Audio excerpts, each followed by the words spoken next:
For lunch, let's keep them going with the fresh whole foods. The salads, the wonderful combinations of the leafy greens, the vegetables, the good soups that make them feel so good.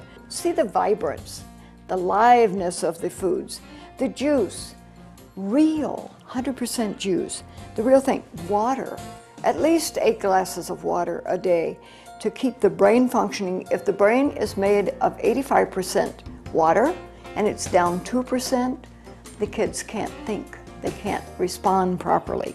Add to this the exercise and you have a bright, lively, energetic, well-behaved child. We all know that children can only perform their best, learn their best, and behave their best when they're well nourished. These are the kinds of foods your child should be consuming. Personally, I think I've been able to demand more academically from my students over the last few years than I could when we first opened the school without the nutrition program. I use all of the minutes in the class period for instruction. At Appleton Central, they led the way on more water, healthier food, healthier eating, and then when we put the Johnston Elementary School where there was better eating coupled with exercise, we pretty much approached it from the oldest students and the youngest. Education for Healthy Kids was born out of a concern for the smoking tobacco and those type of issues, and so they said if we started early in kindergarten, 1, 2, could we make a difference and a change in some of the behaviors for the students. Then the nutrition committee was formed for the district. All the facts and information, we wanted to make sure that when we developed a district-wide nutrition policy, that it was based on sound principles, that it was based on practices, that it was based on research. We also incorporate into the classrooms information on wellness, information on nutrition, those types of things, so they are blended right into the core curriculums. They love doing lessons like this. They love comparing the cereals that they eat. I have a daughter, Courtney, who's in kindergarten here. It's a partnership with the school.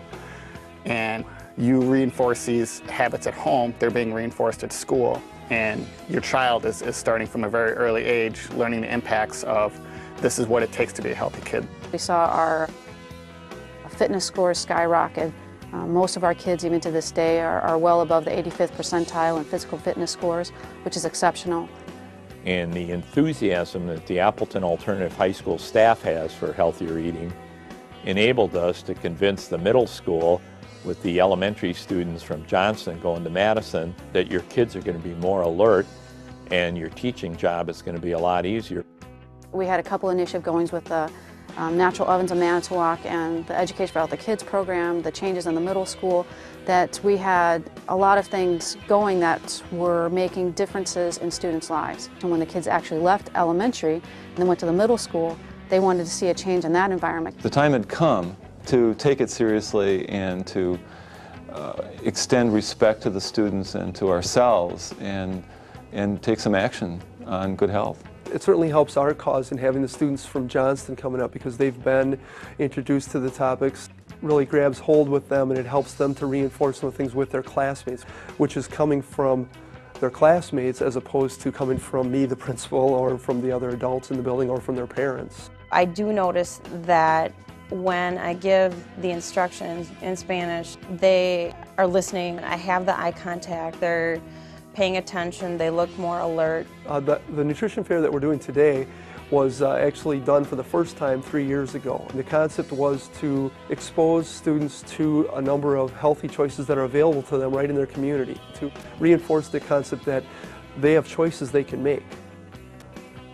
Now that the district has a nutrition policy in place, I think it's become very helpful that the kids that are coming from here are going to East and probably have helped the student body there become more accepting of some of the policies that have gone into place there.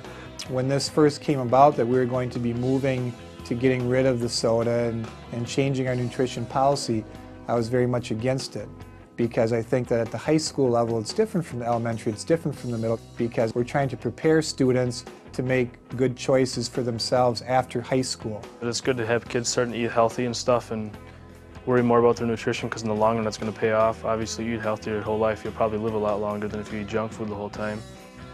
I notice in conference time, a lot of parents will say, you know, that nutrition unit is really making a difference. But I think we are a progressive district, and we've had this nutrition policy developing at some of our elementary and middle level schools, and it didn't really make its way up to the high school until this year. That really came about because of some specific parents that saw a need for us to do something about our nutrition policy. This is the first generation in history that might not outlive their parents because of health and lifestyle issues, nutrition and fitness. If they don't have that, what's their health worth to them?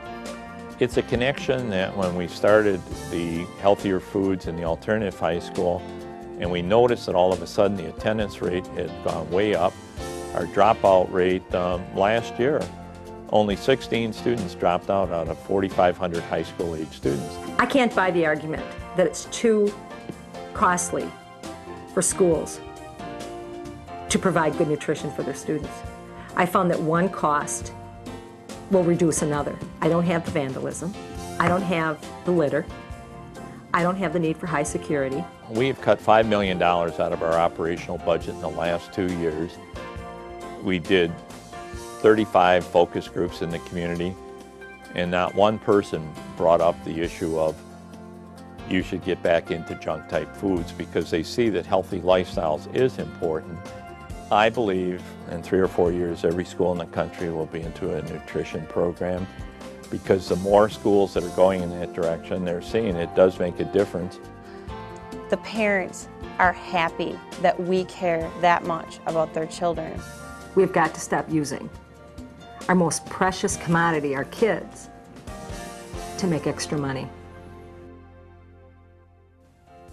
Thank you to the schools, staff, and students of the Appleton Area School District. The school lunch program became an act of Congress in 1946.